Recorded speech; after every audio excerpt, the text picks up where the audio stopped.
Sebuah pemandangan ironis, laut yang seharusnya menjadi milik bersama kini dipagari, seolah-olah hanya menjadi hak segelintir orang.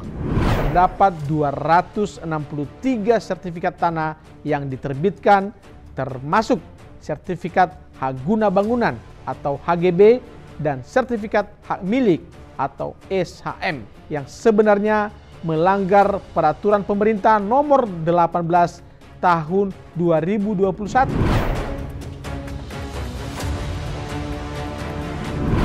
Salam God Lovers. Kita hidup di masa di mana keadilan seringkali dipermainkan.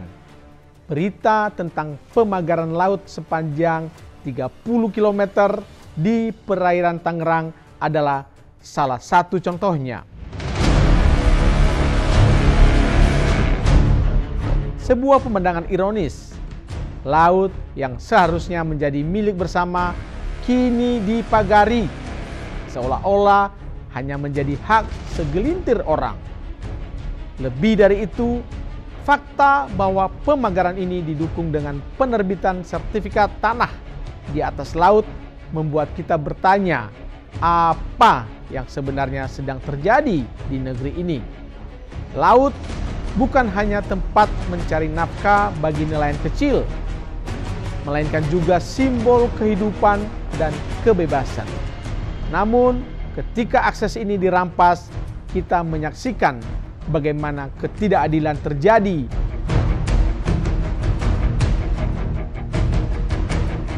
Menurut penelusuran, terdapat 263 sertifikat tanah yang diterbitkan, termasuk sertifikat hak guna bangunan atau HGB dan sertifikat hak milik atau SHM yang sebenarnya melanggar peraturan pemerintah nomor 18 tahun 2021 dan peraturan Menteri ATR nomor 18 tahun 2021 karena hak atas tanah tidak boleh diterbitkan di atas laut.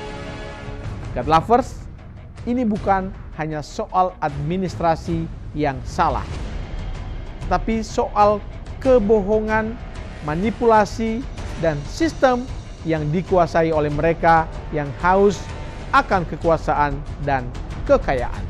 God Lovers, kita tidak bisa menutup mata bahwa ini adalah hasil dari apa yang sering kita dengar sebagai oligarki. Istilah ini mengacu pada kekuasaan yang terpusat di tangan segelintir orang kaya yang memanfaatkan pengaruh mereka untuk mengendalikan kebijakan, hukum, dan ekonomi negara.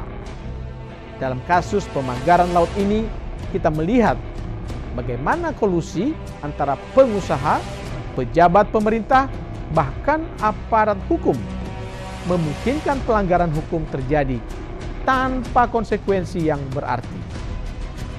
Ini saatnya kita meminta pertanggungjawaban dari pemimpin kita. Dan ini adalah saat bagi Presiden Prabowo untuk membuktikan keberpihakannya terhadap rakyat dan keadilan.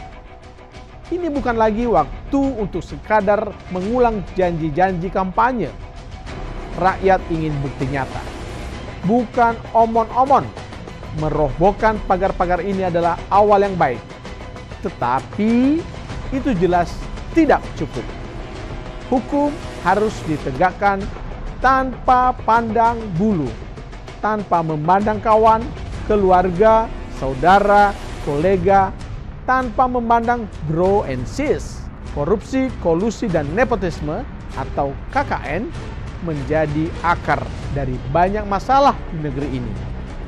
Segala sesuatu diatur bukan berdasarkan kebenaran atau keadilan, tapi berdasarkan kepentingan segelintir orang. Firman Tuhan dengan jelas mengecam perilaku seperti ini. Dalam Mikha 7 ayat 3 dikatakan, tangan mereka cekatan berbuat jahat. Pemimpin menuntut hadiah, hakim menerima suap, orang besar mengatakan apa yang diinginkannya, dan mereka merancangkan hal-hal jahat. Bukankah ini gambaran yang sangat relevan dengan apa yang kita saksikan saat ini. God lovers, kita harus menyadari bahwa korupsi bukan hanya masalah moral, melainkan juga dosa di hadapan Tuhan. Ketika seseorang menggunakan posisinya untuk menindas orang lain atau mengambil apa yang bukan haknya, mereka melawan prinsip keadilan yang menjadi dasar kerajaan Allah. God lovers, apa yang terjadi kepada para nelayan di Tangerang dan di beberapa daerah lainnya adalah bukti nyata bagaimana oligarki dan korupsi menghancurkan kehidupan rakyat kecil. Nelayan yang dulunya bebas mencari nafkah, kini dihadapkan pada pagar-pagar yang membatasi gerak mereka. Mereka yang sudah hidup pas-pasan, kini semakin terpuruk. Dalam Yesaya pasal 1 ayat 23, Tuhan mengecam para pemimpin yang gagal melindungi rakyatnya. Pemimpin-pemimpinmu adalah pemberontak dan teman sekutu pencuri. Masing-masing suka menerima suap dan mengejar hadiah. Mereka tidak membela anak-anak yatim, dan perkara janda-janda tidak sampai kepada mereka.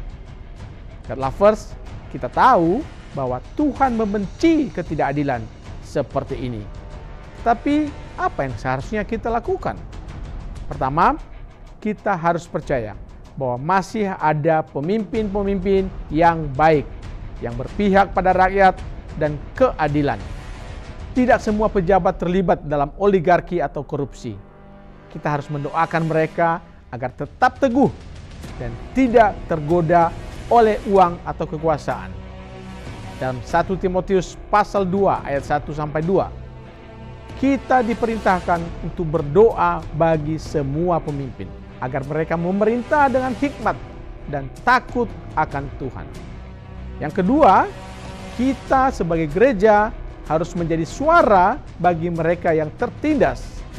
Gereja tidak boleh diam ketika ketidakadilan terjadi. Gereja harus menjadi terang di tengah dunia yang gelap ini.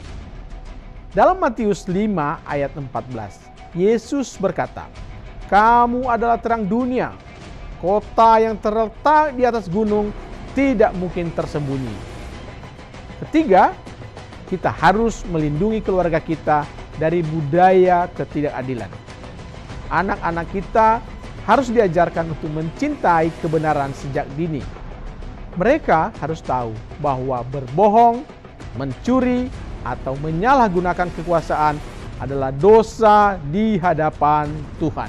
Amsal pasal 22 ayat 6 mengingatkan kita untuk mendidik anak-anak sesuai jalan Tuhan agar mereka tidak menyimpang di masa depan. God lovers, pagar-pagar yang dibangun di atas kebohongan mungkin tampak kokoh, tetapi firman Tuhan berkata bahwa keadilan akan selalu menang. Dalam Mazmur 37 ayat 28 dikatakan, "Sebab Tuhan mencintai keadilan dan tidak meninggalkan orang-orang yang dikasihinya. Mereka akan dijaga selama-lamanya, tetapi anak cucu orang-orang fasik akan dilenyapkan." Mari kita tetap percaya bahwa Tuhan sedang bekerja di tengah situasi ini. Jangan lelah untuk berdoa. Jangan lelah untuk berdiri di pihak kebenaran. Dan jangan lelah untuk mengajarkan keadilan kepada generasi mendatang. Dunia mungkin penuh dengan kebohongan, tetapi kita memiliki harapan yang tidak tergoyahkan di dalam Kristus. Saya Apose Apollonius Lase. Sampai jumpa di Diaspora Voice berikutnya. Tetap kritis, tetap peduli, dan terus andalkan Tuhan. Tuhan Yesus memberkati Anda semua.